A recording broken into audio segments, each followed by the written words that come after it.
Ja, hallo zusammen.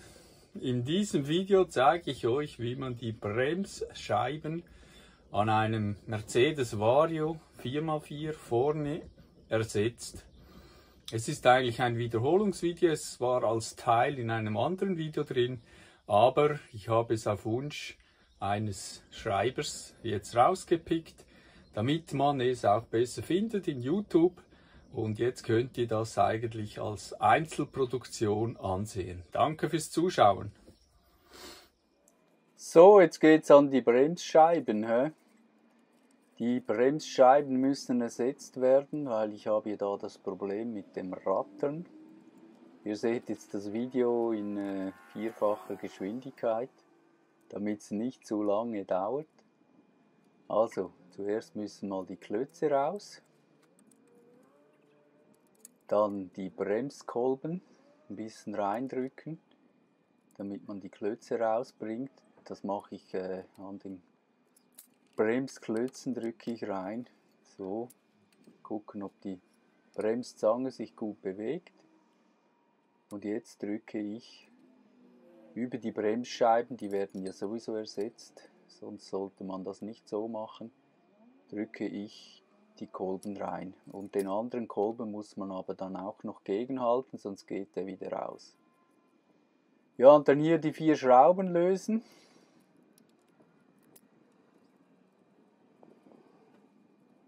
Für die ganze Bremszange.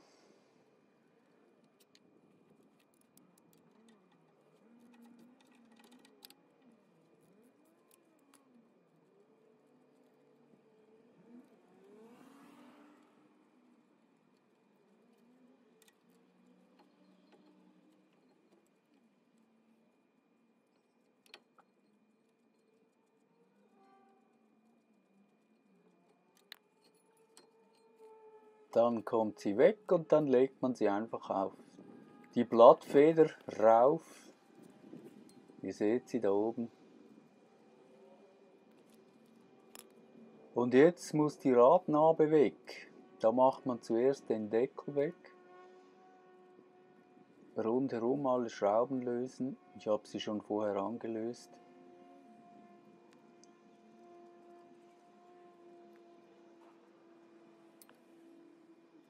Das sind, glaube ich, 8 Stück. Und jetzt kommt die Zentralmutter. Das ist eigentlich ein Spezialwerkzeug, aber ich habe ja kein Spezialwerkzeug. Kann man auch mit einer Rohrzange machen. Die Mutter, die hält eigentlich nur die Antriebsachse drin. Also nicht Radlagerspiel, gar nichts, einfach Antriebsachse, fertig. Und die ist ja gesichert.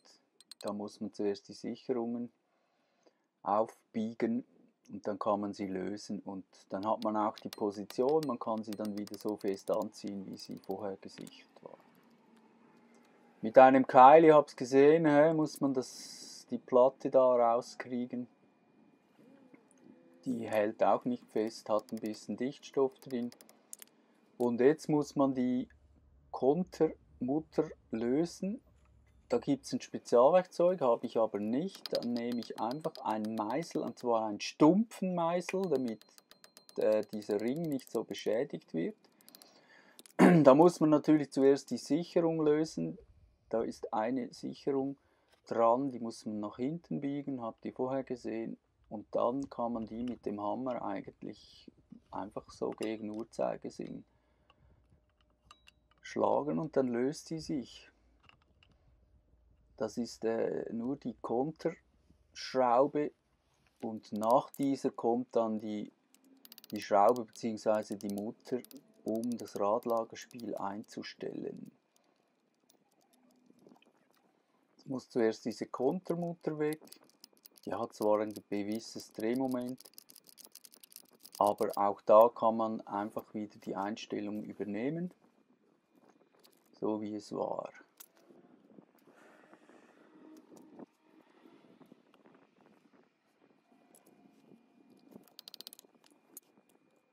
So, und das ist jetzt mit der stellt man eigentlich das Radlagerspiel ein. Die nehme ich jetzt raus. So, ist eigentlich schon gut gefettet. Da wurde immer schön anständig gefettet. Das ist jetzt das äußere Radlager. Es hat noch innen eins. Wenn das weg ist, jetzt kann man eigentlich ganz einfach die Bremsscheibe, die ich auch alle Schrauben rundherum schon gelöst habe, wegmachen. Der ABS-Ring ist zum Glück nicht da drin. In der Hinterachse ist das anders. Da ist der ABS-Ring an der Bremsscheibe. Den muss man auch mitbestellen, weil den kriegt man kaum raus. Also nur bei der Hinterachse habe ich vor 2 Jahren ersetzt. Hier habe ich jetzt das Fett noch in das innere Radlager reingedrückt nochmal. Es hat so viel Fett da drin, musste ich nicht neues nehmen.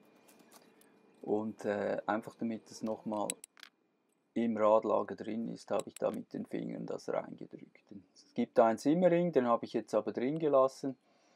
Und das Radlager einfach ein bisschen rutscht dann nach hinten und dann drückt man mit der Hand das Fett rein. Und dann kann man sie wieder drauf machen.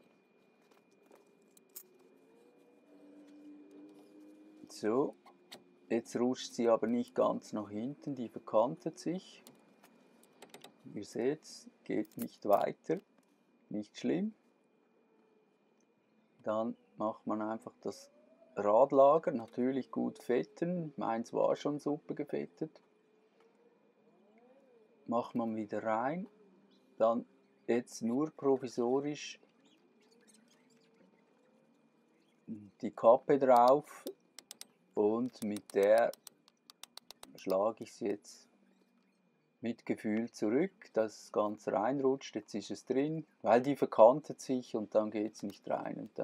Und so hat man eine breite Auflagefläche und dann rutscht das eigentlich gut rein. Jetzt kommt der erste Sicherungsring wieder rein, beziehungsweise mit dem stellt man das Radlagerspiel ein. Man kann da eigentlich auch die Position merken, wie sie war. Das war bei mir eingestanzt, wobei ich habe ein bisschen nachgestellt, weil mit der Zeit gibt das nach. Man stellt das eigentlich spielfrei ein, also man darf da nicht zu fest. Spielfrei, eigentlich nach technischen Angaben, ist 0,02 bis 0,06 Spiel. Könnte man messen an der Bremsscheibe, oder ja, habe ich aber nicht. Aber habe da ein bisschen Erfahrung und einfach nicht zu fest und auch nicht zu locker, einfach spielfrei, fertig. Das ist jetzt der Konterring. Der muss nur kontern, damit die andere Einstellschraube bzw. Mutter sich nicht bewegen kann. Die kann man wieder etwa da anziehen, halt auch mit dem Meißel, weil das Spezialwerkzeug fehlt, aber es geht eigentlich gut so. Und da geht man auch wieder so auf die Position plus das bisschen Spiel nachgestellt, das ich habe. Und dann muss man den Sicherungsring wieder umbiegen und in eine Mulde rein klopfen. So, und jetzt kommt bereits schon der Deckel wieder drauf. Da ist auch noch ein kleiner Gummiring um die Antriebswelle am Gewinde. Da habe ich jetzt noch Dichtungsmasse hingemacht, sollte man machen, damit kein Wasser reingeht. Das wäre fatal für das Radlager. Und jetzt kann man da alles wieder anziehen. Jetzt ist es auch dicht.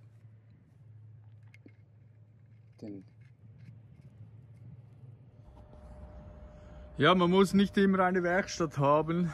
Es geht auch draußen. Ich bin mich das gewöhnt. Ich repariere viel draußen.